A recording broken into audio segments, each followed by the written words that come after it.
All right. Welcome to the Fantasy Football MBAs. That stands for matchups, breakdowns, and analysis. We are helping you graduate the fantasy football champion. This is our Thanksgiving special. Coo, coo, Uh, coo. hey, That's my turkey call. that's turkey. Coo, coo. That's a turkey in Atlanta. That's one of them bankhead turkeys. Bankhead turkeys. I know. Old bankhead. But yeah, man. So we hitting you guys up a little earlier than we usually do because we have a couple of Thanksgiving games on the slate. It was originally going to be three games, but the Steelers and Ravens are being pushed back to Sunday night at this moment, and who knows? It may go back even further. But hopefully, these guys play this week. Mhm. It is week number 12. Oh, All right. And this is part one of our week 12 starts and sits. We normally break it into two, but we're going to do that again. So without further ado, it's your boy Steve here, and I am joined by my two friends here. Uh, T. Campbell online. all right. And Eric J. Mac and cheese. Thanksgiving. hey, speaking of Hey, mac and cheese, what are y'all's number one sides? If y'all mm. had to start a side for Thanksgiving, who are you starting in the flex?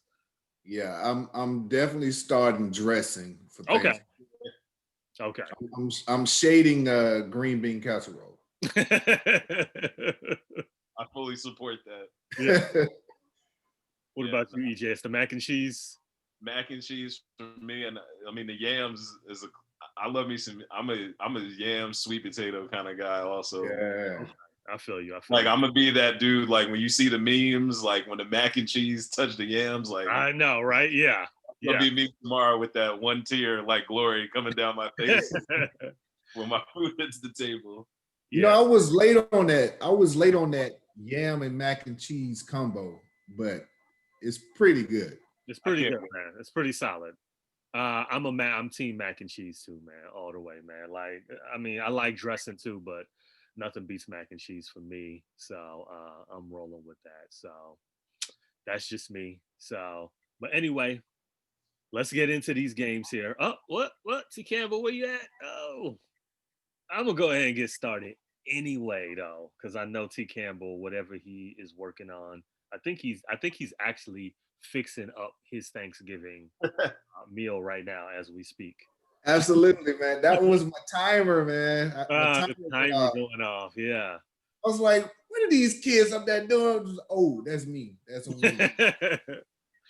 All right, Sorry, man. folks.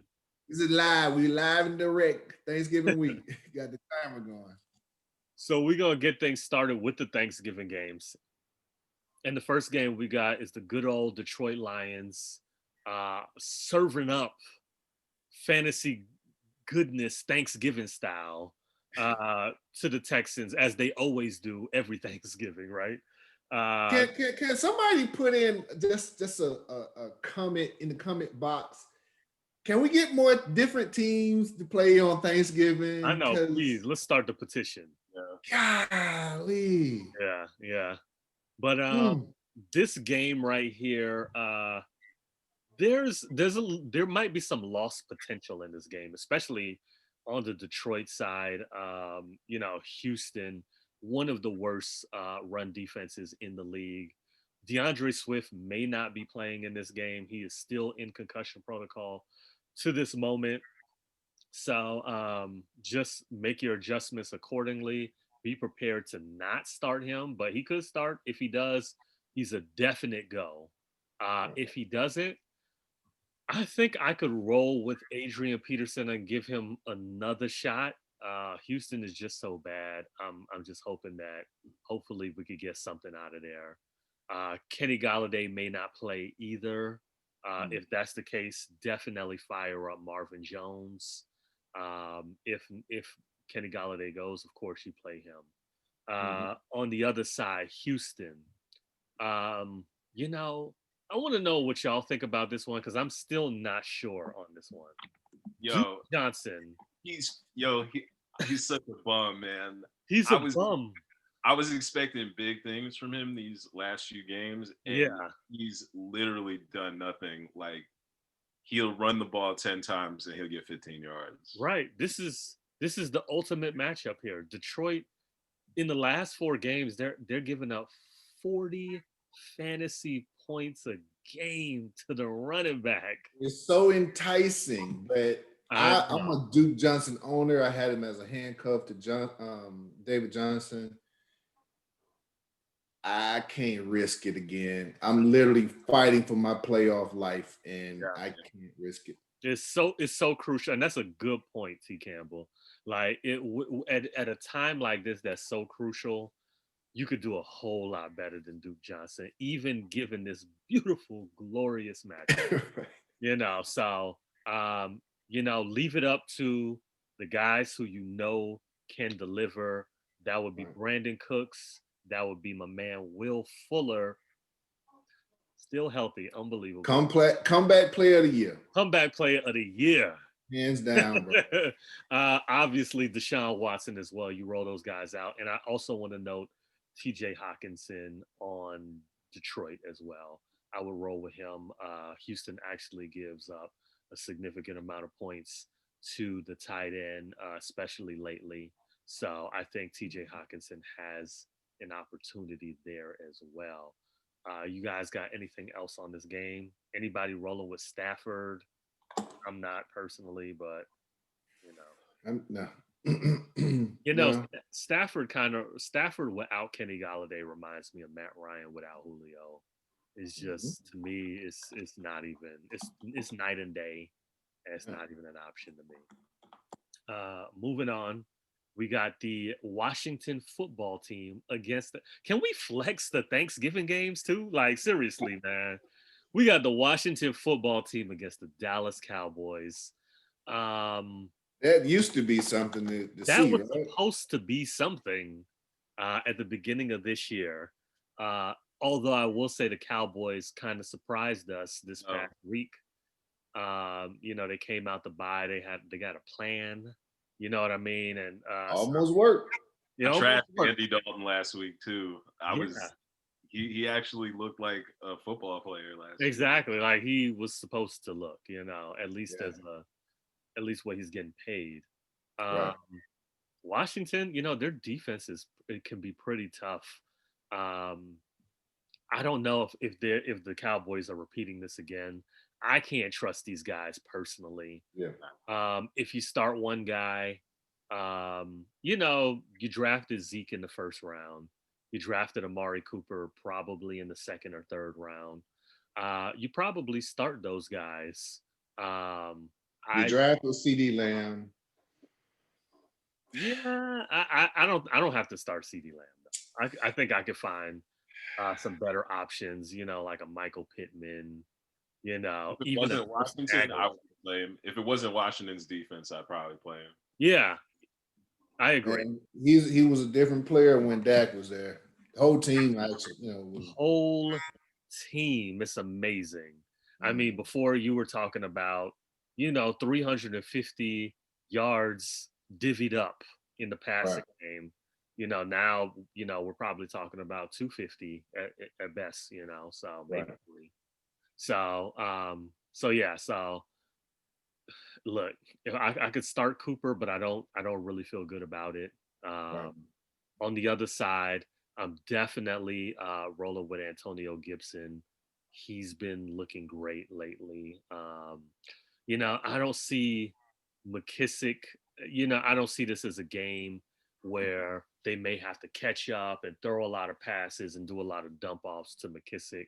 So to me, starting JD McKissick this late on a Thursday game scares the hell out of me. So I'm not rolling with him. I would say the only other guy I'm starting is Terry McLaurin again. We tried the Logan Thomas experiment, and Yeah. and it's just I can't trust it. Can't trust it. I would rather start Dalton Schultz on the other side. I think he would get some more targets, and he could possibly get a touchdown, and that's about it for me. Absolutely. Yeah. Yeah. Like I say, man, outside of the football team's defense and Gibson, McLaurin, there's nothing else really there for me from a fantasy standpoint. I hear you. I could start the Washington defense on this in this game for Mhm. sure, because Dalton is going to turn it over a couple times Oh yeah. for sure. The So Red Raider. so now we got the game that is not going to happen on Thursday, which is the Steelers and the Ravens. All Mhm. right, so I'm gonna start with Baltimore here. You start. Do you start Lamar Jackson? Yo, I can't do it anymore. Him No, I'm gonna, I can do it, just yeah, not I'm gonna against. start him. Yeah, I'm gonna start Not him. against. Not against the Steelers, but yeah. I can start him, but Yeah, not against the Steelers. I could start him too, and I could also bench him. I could think of quite a few quarterbacks that I would rather start than Lamar Jackson. Say you lucked up and you have him and Justin Herbert. I'm starting Mhm. Justin Herbert. I'm starting. I don't know. I would start Taysom Hill. I think I would start Taysom Hill over Lamar Jackson this week. I So mean, hey man, they as of right now, ESPN is showing this game on being played on Sunday at 1:15. Like Okay. it's the old Superstation TBS, like like right one after WCW. right, right, following Hell in a Cell match, you know. But yeah, I just Lamar Jackson has been you might get into it. I'll let you get. I'll reserve. I'll let you Okay. finish it. Lamar Jackson has been trash this year, especially, On especially my thunder. I've said it before and I'll say it again, especially getting the ball to the wide receivers is just so bad. Last year he had like three tight ends that he was Mhm. getting into on the consider. He had Hayden Hurst, he had Mhm. Mark Andrews, of course, and Nick Boyle. Mhm. And a lot, it was spread between a bunch of tight ends. Yeah. And occasionally, he would get a wide open Hollywood Brown or something like that. That's not happening this year. So it's just been a huge disappointment.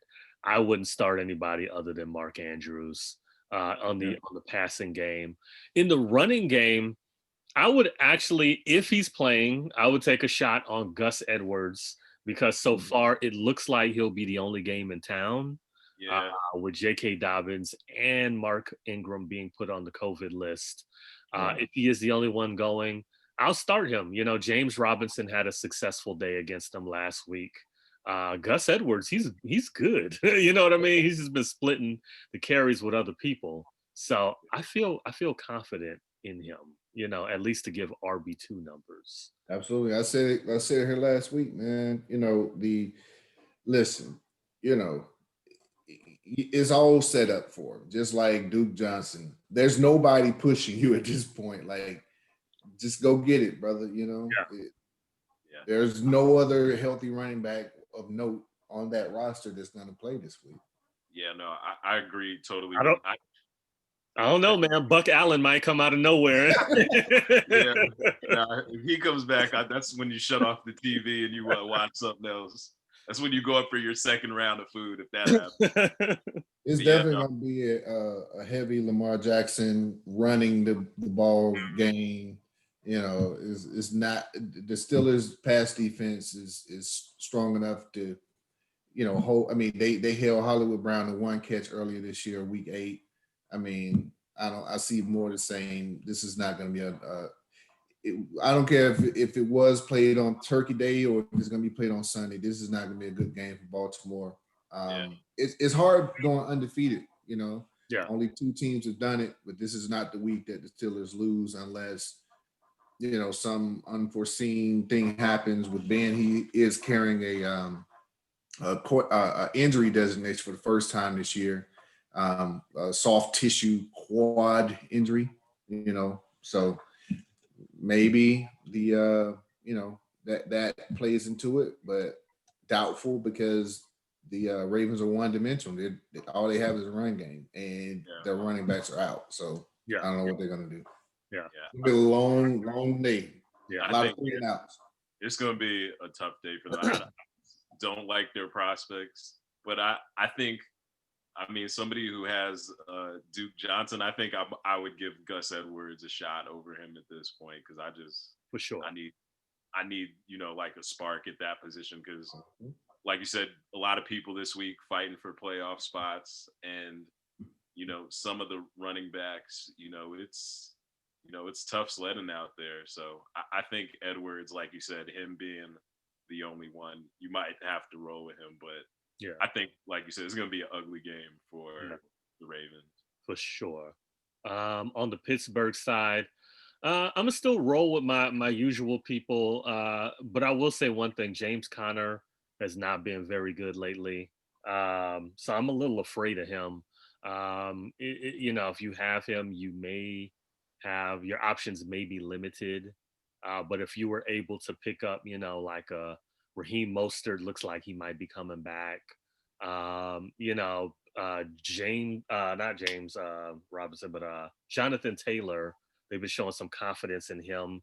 Like I don't know, those are guys who I might think about. But hopefully James Conner could get things going again. But man, I'm not feeling too great about him. On the receiving end, I still got to go with the receivers. Baltimore is a tough matchup. We have it's a division rivalry. These teams are going to play each other tough. This is the order that I have it in: Chase Claypool number one, Deontay Johnson number two, Juju number three.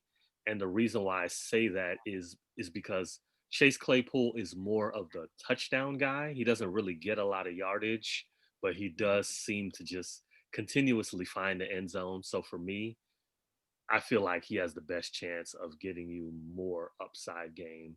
I don't see this as being a Deontay Johnson, 12 receptions, 130-yard game.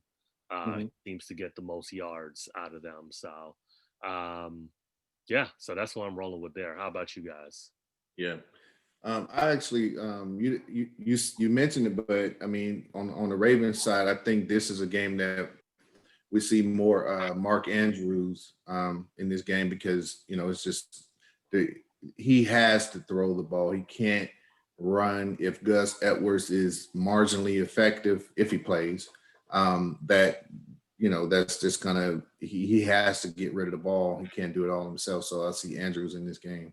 Mhm. Like I said, Gus Edwards if he plays, and somebody has to get step up. Maybe I'm thinking Brown will get the number one coverage, primary coverage. So maybe Willie Snead.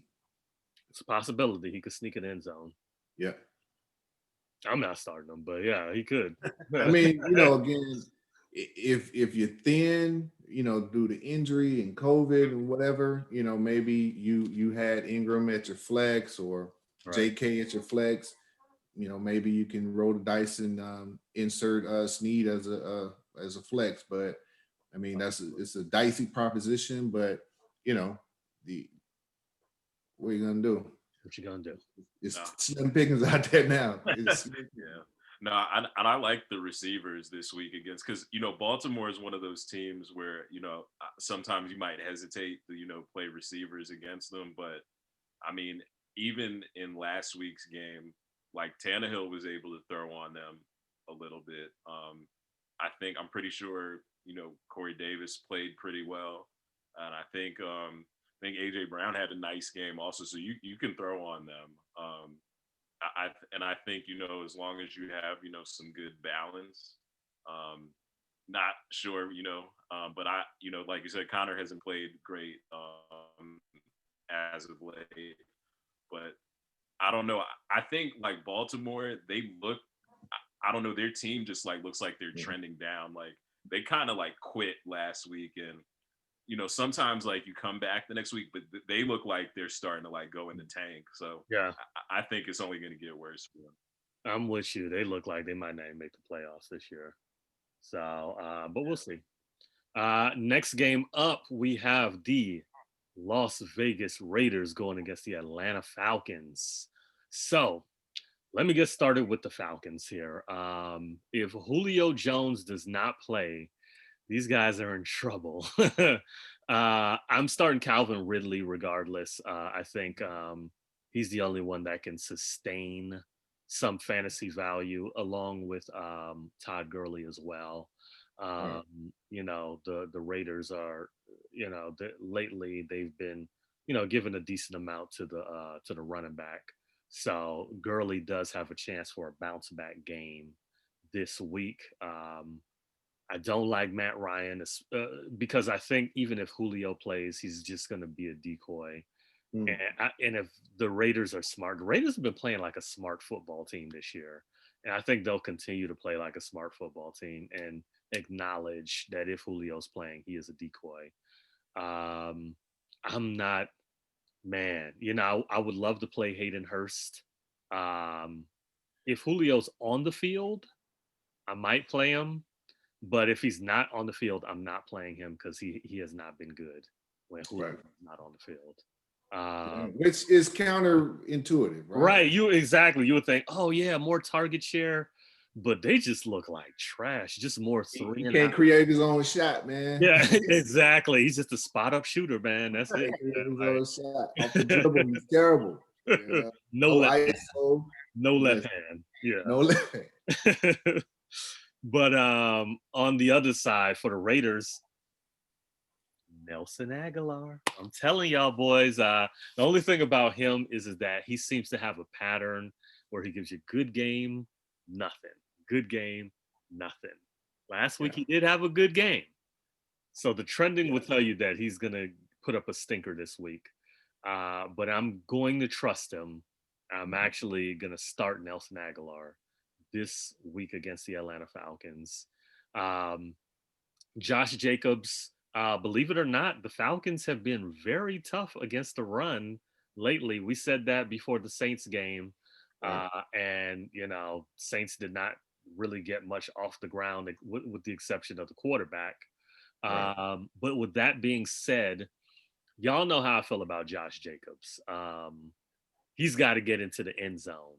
So Yeah. you're not going to bench him, especially against the Falcons, despite what I just told y'all.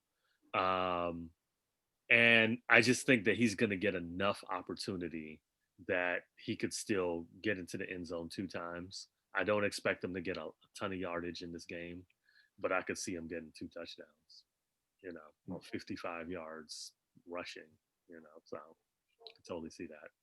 So obviously you start Waller. I would start Carr too. The Falcons have been giving up, honestly, this year, at least for the whole year, the most points to the quarterback. Lately, they're more so around, sixth or seventh in Mhm. giving that up. So yeah, y'all got anything on this game? Yeah. Give me the Falcons defense in this game. This is Really? this is going to be a game that the Falcons defense plays above their heads, and they've collectively since Raheem Morris took over, they've been playing better, um, with the Yes. exception of last week. But I always look at Falcons v Saints for either team in a bubble because that's always just a weird game. Like both teams could be like 0-9 on the year, and they'll go into that game and beat the brakes off the other team. Hmm. It's just a weird dynamic. And Falcons never play well in Voodoo Land, so I didn't like them going into that game. But yeah, I think this is going to be a bit of a surprise week for the Falcons defense. Which again, if you take out the New Orleans game, they've been pretty solid. And the Raiders have been shut out from an offensive standpoint um, here lately. It can be done basically because Josh Jacobs hasn't been as effective as he was last year. And the Falcons being stout against the run or decent enough against the run where they can potentially, keep them in third and long situations, that's going to bode well for what what you'll see will be a surprising Falcons pass rush this week. I don't know who is going to be look for if I'm hoping a little Khan doesn't carry over the gimpiness that he suffered in that New Orleans game. I don't even know if he's. I haven't looked to see if he's carrying an injury designation, but the linebacker, Lil Khan for the Falcons, man, he's been playing really good. You know, people are even talking. He's on the cusp of looking like a Pro Bowler. So I see that. We saw the return of Russell Gage this past week. Hadn't seen or heard his name mentioned much. He didn't ball out or nothing, but at least he got back actively involved. We kind of teased Zacchaeus in as the third wide receiver that would step up. But if Julio is out, which whether he's there or not, he's going to be out of the mix. I'm looking for one of either Russell Gage or Zacchaeus again in this game. Cool. EJ, you are the tiebreaker here. Who you got, man? So just one thing I want to throw out there, one of my misfires from last week, but I still would hold on to him. So Devontae Booker, who kind of spells Josh Jacobs, I would not let him go yet. And the reason for this, like the game against the Chiefs, it was really like a game flow thing. Like, you know, they were kind of throwing the ball all over the place. And like you said, this week, I just don't think the run game is going to be that great. Right. But I would still hold on to him because the Raiders have a favorable schedule down the stretch this year. So I think there's going to be games where it was both him and Jacobs, you know, doing real well. I think those days are still ahead. This is just not the week for it. And I actually think this is going to be a tough game for the Raiders. Okay. I would not be surprised if they lost this game or if it's really close. It just kind of has. This is like one of those trap games. Okay. Sure. So it sounds like you like the Falcons defense, is what I'm hearing. I do. This week, I think they're gonna. I just think it's gonna be a tough one. I'm not seeing a lot of turnovers, but I could see it being like a 24-20 kind of game. Okay. I mean, that's decent. 24-20. That's not bad. All right. So moving on to the next game here, we got the Chargers against the Bills. This should be an entertaining game. I hope this is on television because I'd like to watch this game. I would say, you start your normal people, your, Josh Allen, your Stephon Diggs. I would roll with Cole Beasley this week. John Brown is, once again, he's looking doubtful once again to play. So Cole Beasley usually does take advantage of those situations. So I like him in the game. I would actually roll with Zach Moss in this game here. I still think he is the go-to running back. The Chargers, they've been very vulnerable against the run. They're a top 10 team or bottom 10 team, whatever way you want to look at it, in giving up points to the running back. So I like Zach Moss. I don't think he'll blow you away, but I do think he's flex worthy in this game. On the other side, Justin Herbert, man, he's the man, and because of that, I really like the main pass catchers in this game. I like Mike Williams, I like Keenan Allen, I like Hunter Henry. Hunter Henry's getting a lot more red zone targets and a lot more targets. Period. Um, Austin Eckler has been practicing, but I don't think he's going to play this week. Sorry, EJ. So Almost there. I got to make it to the playoffs. I would roll with Kalen Balaj for one last hurrah. He's been great during this time. Just give the man some volume. I could totally see him getting you, between 60 and 75 yards and a touchdown. So yeah, fire him up. So y'all got anything else on this game? All right. And no Bills running backs. Can't do it. No Bills running backs at all. Well, I would still. I'm done. I would still do. I'd still roll with Zach Moss in the flex. We got one more game here. EJ, you want to take care of this Giants and Bengals game here? Yeah, so just really quickly, I like Wayne Gallman a lot this week. I was looking, so last week, Antonio Gibson and JD McKissick, when they went up against, the Bengals, they actually were giving up, or the Bengals were giving up a lot of rushing yards. So I really like Gallman in this game. I'm pretty sure they were allowing like 6 yards per carry last week. So I think he's going to have a really good game against the Bengals this week. And then another area where I got to give you two credit, I tried to give Evan Ingram a chance. He's a bum. He's a bum. It's official. So it's just, I can't trust him anymore. But I like Shepard and Slayton in this game. I would fire them up. But yeah, I'm giving up on Evan Ingram. You guys are right. He's a waste of talent. He's a waste. Big disappointment there, man. Yeah. And then just going to the other side really quickly for the Bengals, you really don't know what you're going to get this week. I guess I don't know who Brandon Allen is, their quarterback. I will admit that. I don't know who he is either. Saw that on ESPN this morning, but I still think you can play Tyler Boyd and Gio Bernard. I don't like T. Higgins in this one. I would still play Tyler Boyd because I think he's good enough. But it's looking grim. That's all I'm going to say. I hear what you're saying about Tyler Boyd. He seems to be a very dependable guy that you can, target. He's done well with different quarterbacks. I'm not starting him. I'm not starting any of the Bengals. I would actually start the Giants defense in this game as well. And the New York Giants, don't you dare start Devontae Freeman in this game. Wayne Gallman is balling. Right. Don't mess with this. Yeah, don't man. Keep the good times rolling, man. You guys can actually still make the playoffs. So start Wayne Gallman, man. Exactly. Right before we wrap, man, I just want to say this is I know you damn lying moment. In ESPN fantasy leagues, Joe Burrow is still rostered in 49% of the league.